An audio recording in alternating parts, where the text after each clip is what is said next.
Hello, nerds! Nerds for Humanity.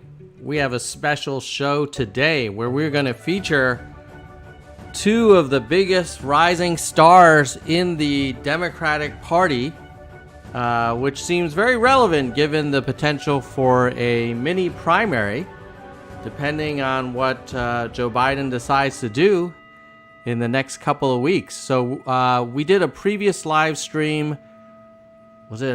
It might have been yesterday, where we did a straw poll and we had people vote on who they thought should be at the top of the ticket. And as a recap, these were the results of the Nerds for Humanity straw poll, where we had live voting during the live stream.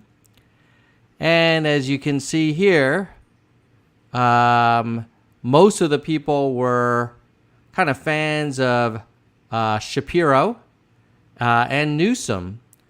But then when we subsequently did a final overall who do you want to be at the top of the ticket poll, the winner was Shapiro. And then we did a instant VP poll where we said, okay, if Shapiro is at the top of the ticket, so people chose Shapiro over Whitmer and Harris and Newsom. Then I said, okay, if Shapiro is at the top of the ticket, who would you want to be his running mate? I assumed it would have been Harris, but the viewers picked Whitmer. So I thought for today's show, we would do a little bit of a deeper dive into, hey, who the heck is Josh Shapiro? And who the heck is Gretchen Whitmer, for those of you who don't know? Hey, Jeremy. Good to see you again. Love to see channel members in the live chat. And if you are enjoying this content, make sure you, hey Jackson, make sure you like and subscribe. And if you want to support more stuff like this, consider joining as a member. It helps us grow the channel and make more content. Okay, so let's get right into the PowerPoint. Who is Shapiro? Let's start with Shapiro. Okay, so he was born in 1973. Great year to be born. Gen X, in Missouri. And he was raised in Pennsylvania. He attended Jack Barrack Hebrew Academy and earned his BA from the University of Rochester. If elected, I think he would be the first Jewish president, which would be pretty historic. He began his career as a congressional aide, then served as chief of staff to a congressman, and then he himself was elected to the Pennsylvania House of Representatives in 2004, where he served until 2012. Then he became Attorney General in Pennsylvania. He led the investigation into clergy sexual assault. He also secured settlements in opioid litigation and advocated for consumer protection and criminal justice reform. He focuses on public safety, voter rights, climate change, healthcare access, enhancing economic opportunities, bipartisan solutions, and practical governance. So kind of center-left. His strengths include his track record in legal and legislative roles, connect with diverse constituencies, commitment to justice and reform. His potential weakness might include limited national exposure and the challenge of transitioning from state to federal leadership.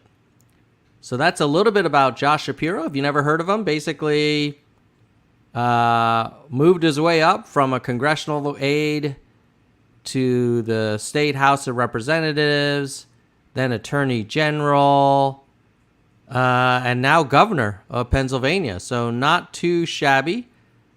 Some of you might be wondering, hey, well, what's the guy really like? We're going to watch a video and I'll react to it. I've not seen this video before, so we're going to watch it together. Here we go.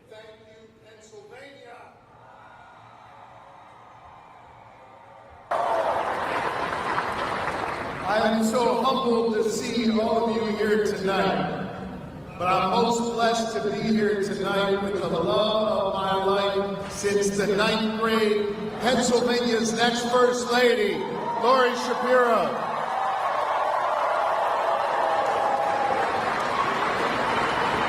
Lori has blessed me with her love, and we have been blessed with 4 amazing children. They are here with us tonight: Sophia, Jonah, Max, and Ruben. They have sacrificed so much to give me this opportunity to serve. And we have a family that has been with us all together, making that sacrifice possible. I'm so grateful to my mom and dad, Judy and Steve. I'm so grateful to Ellie, Saul, and John. And I am so... Okay, so that's a little bit of a taste of Shapiro. We're going to fast forward, hopefully get to some policy stuff. He's thanking a lot of people. I think the first thing that, this is the first time I've seen him speak, and the first thing that comes to mind is like, wow, he doesn't sound like Trump or Biden, which is a great thing. Kind of cool. He's a family man. I think this is his first marriage, which would be very impressive, considering the Republican nominee. And he has a lot of energy, and he seems young and energetic. Those would be the 2 words I would give him. So let's see what else he talks about. No, that's precise seeking. Okay. Moment. You met this moment. We showed in this campaign that no matter what you look like, where you come from, who you love, or who you pray to, you are valued here in Pennsylvania, and we hear you. Tonight, you, the good people of Pennsylvania, you won. Opportunity won. A woman's right to choose won.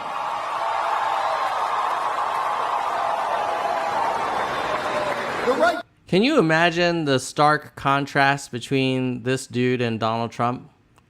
This is what, unfortunately, Joe Biden struggles to do. He cannot come across as vigorous and energetic and clear-headed the way, in this case, Shapiro is. To organize here in Pennsylvania, that won. Your right to vote won. And in the face of all the lies and the conspiracies and baseless claims, you also ensured tonight that truth won right here in the Commonwealth of Pennsylvania.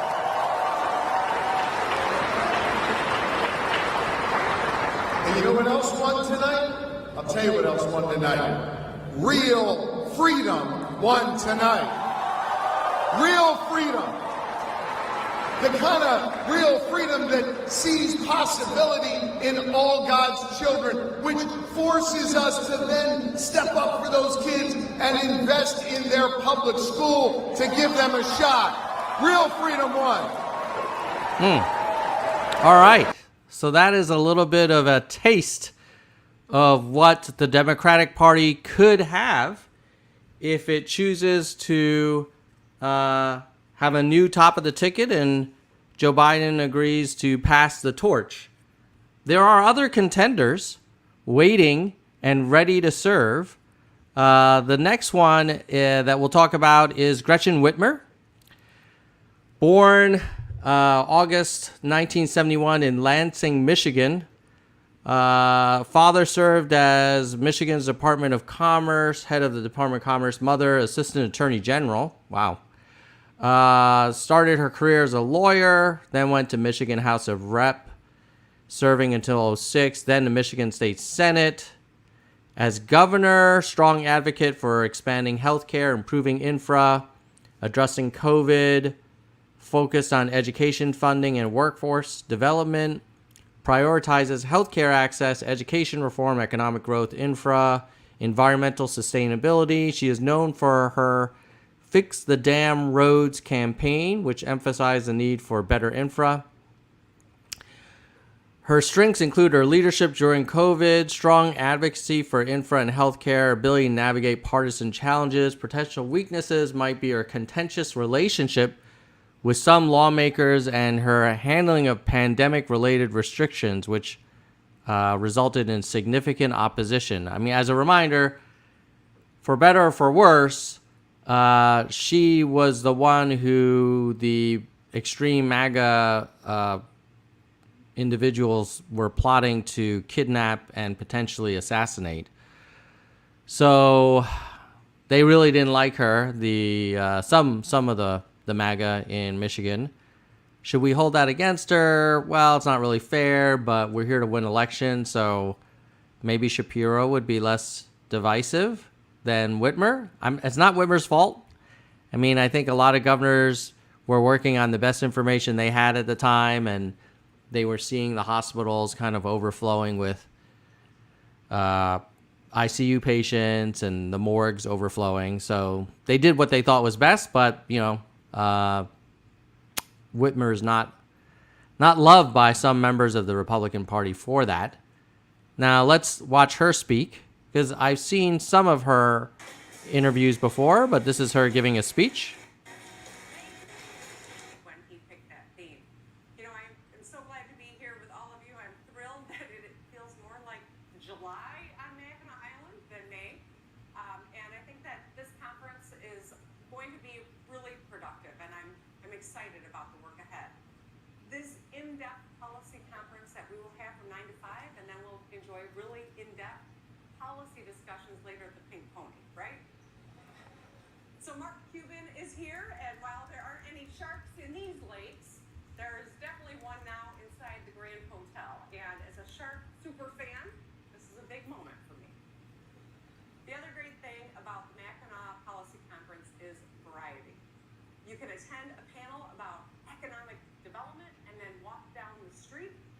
Okay, we're going to fast forward. This is more like an introduction. I'm hoping she actually talks about policy. $500 million investment from Ford, an $800 million investment from General Motors, and a $400 million investment from Nel Hydro from Norway on hydrogen in Michigan. We're bringing Okay, you guys are saying her volume is low, so let me see if I can next week. reshare that and see if it works better. Hopefully this works better. We've got a number of things that we will be announcing that I'm excited to share with you next week. But we've also, so stay tuned, right? But we've also cut taxes by over $1 billion. We've put money back in the pockets of working families. We expanded, We expanded Elliott Larson Civil Rights Act so that the LGBTQ plus community is right. We repealed a 1931 law abortion ban that was on the books.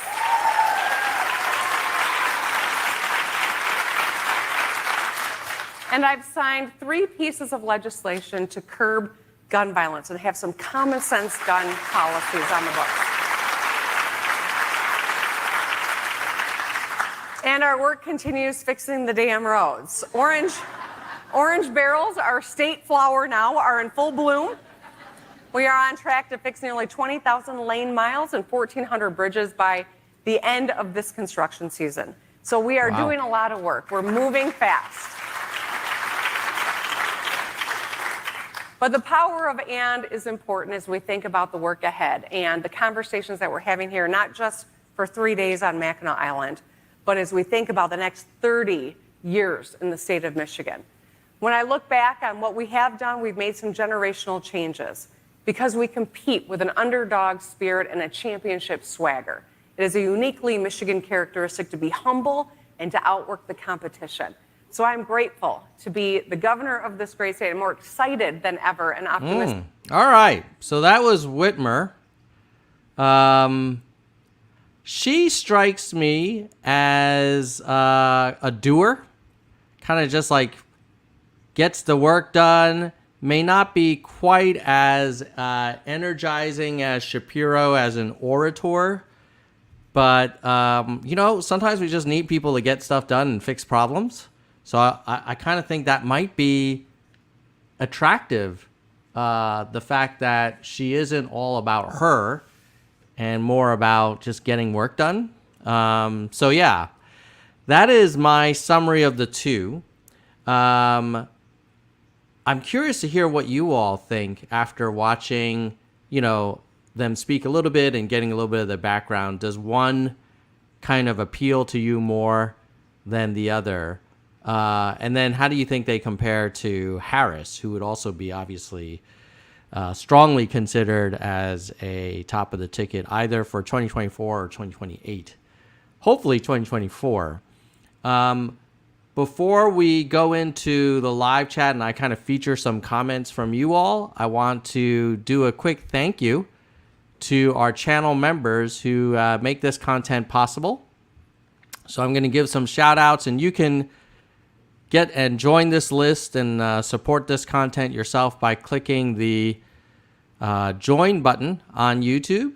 And it starts as little as $1.99 a month. So what a bargain to support nerdy content. Okay, let's share the first highest level channel member is Soldier One, a senior vice president, supporting the channel for 50 months. Thank you, Soldier One. Really appreciate it. Next, we have Kristen Slevin, Bike, and Emily Quinn, our VPs of Nerds for Humanity. Then we have our hardcore, Gene, David, DK, Jagalego, Mr. History, Mona, Vaughn, Yang, Dean, Galessa, Jay Perrin, Dana, Jason, Daniel, Jeremy, Mickey, Yoda, Jackson, and Unkiyu. And then lastly, we have our verified nerds, who I will scroll through here, and they are listed in order of time as members. So thank you to all of you. Now I'm going to wrap up with highlighting some live chat remarks and then commenting on the upcoming Joe Biden interview with George Stephanopoulos. And maybe I'll make some nerds for Nerstradamus predictions.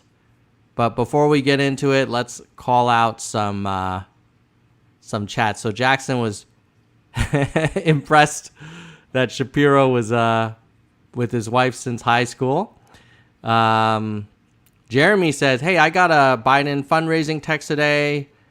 I'm running. No one's pushing me out. I'm not leaving. I'm leaving. I'm in this race to the end. I'll say two things. One is, yeah, until he quits, that's what he has to say. If he remains silent, that would be even worse. So I feel like he's keeping his options open. And we've all seen this movie before where, there's no change. It's crazy. And then the next day, big change. So you never know. But I agree they're putting on a brave face. Vaughn says the DNC needs to have a new Barack Obama where he came out of nowhere. That could be a Shapiro or it could be a Whitmer. I mean, they're kind of both not nearly as well known as Biden and Trump are. Lou says it's great for he can finish. True. Vaughn says, oh, look, it's Shapiro looks like a charismatic, humble congressman who worked himself through. Yeah, could be. Jackson thought it was refreshing. Lou said that he is able to blink his eyes, which is like a very big deal. Vaughn thinks the Shapiro name will confuse some MAGA conservatives to vote for him. Yes, there is another Shapiro who is very clever and smart and highly educated, but politically very different than Josh. Let's see. Any other member comments? Yeah, if she could keep her cool in a debate with Trump, he would not know what to do with himself. And he doesn't react well to strong women. So that would be kind of interesting to see. Yes, Vaughn. You have been a member for a long time, and everybody who supports the channel gets the shout-outs. Jeremy says, Whitmer seems like a decent governor, but not POTUS material. Shapiro seems a little more of that it factor. Yeah, I could see that. I kind of agree. My dream ticket would be, and I know this would never happen because I don't think Harris would be down with it, but I would love to see Shapiro Whitmer with Harris as Attorney General. Oh my God. Then you'd get Pennsylvania, Michigan, two very strong people on the ticket, and Harris, who's probably would be one of the most effective attorney generals in the country's history. And then maybe later set her up for potential SCOTUS opportunity. So, yeah. Lou says she's okay. If she can win Michigan, that'd be great. Shapiro probably can win over more swing states, especially men. Yeah, could be. Harris will either be VP or top a ticket. Yeah. And then Jackson says, I like both, but prefer Whitmer. So, sounds like a slight preference in the audience for Shapiro. I think I'm warming up to Shapiro. Let's see if we can find an interview with Shapiro. And that's a little bit of bonus content for this live stream. Let me go find one. Stand by, nerds. Let me give you guys some waiting music. All right. We're going to go look for a Shapiro interview. Josh Shapiro interview.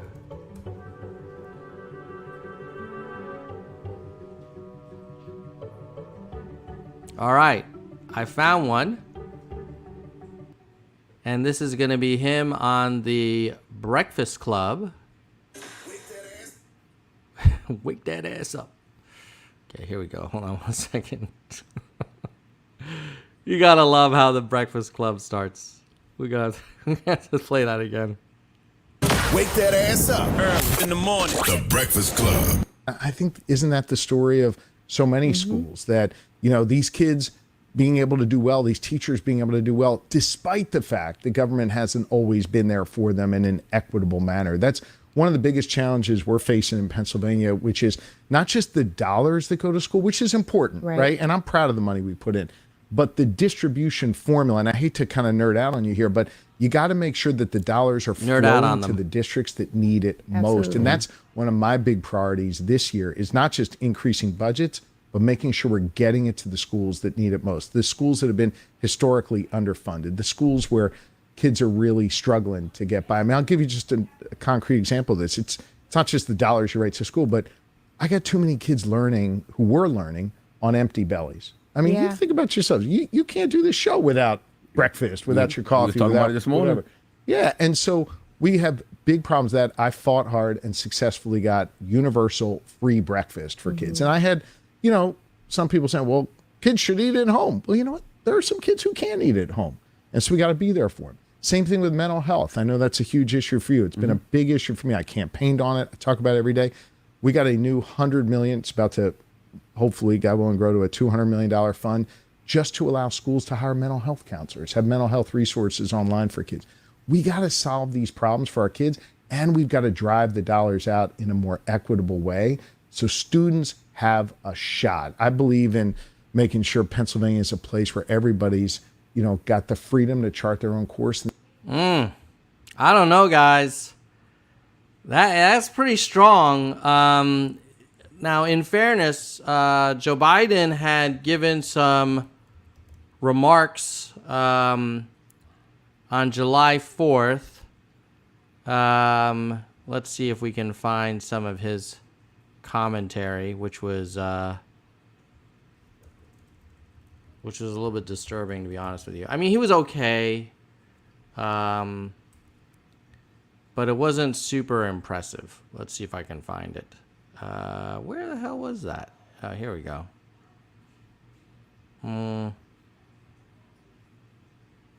I can't find it. Let me, we all know what Joe Biden looks like.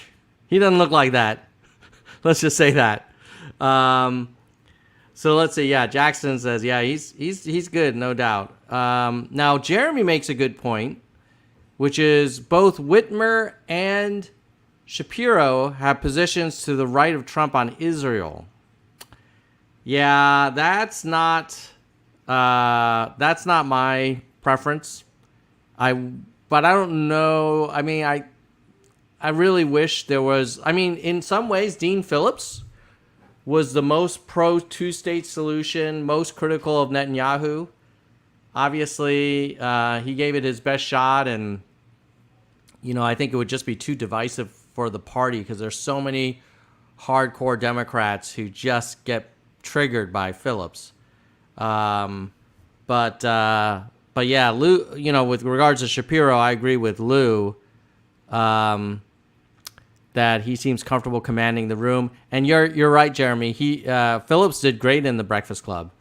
That was a huge high moment. He just never got the attention, and I don't want to get in trouble here, but I believe the DNC primary system failed us because if the whole party is in complete panic right now, you have to ask yourself, wasn't the primary system supposed to vet the candidate? And why didn't it?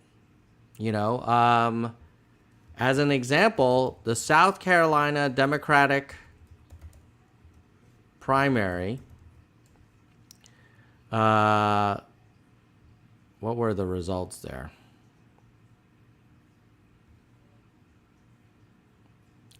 Gave Joe Biden 96% of the vote. I mean, if you're in South Carolina and you're in the South Carolina Democratic Party apparatus, what the hell did you guys do down there? Like, how did you run a primary where the guy that everybody's freaking out about right now, you gave him 96%. Now, credit to New Hampshire, 30,000 New Hampshire voters said no to Joe Biden and tried to warn all of us.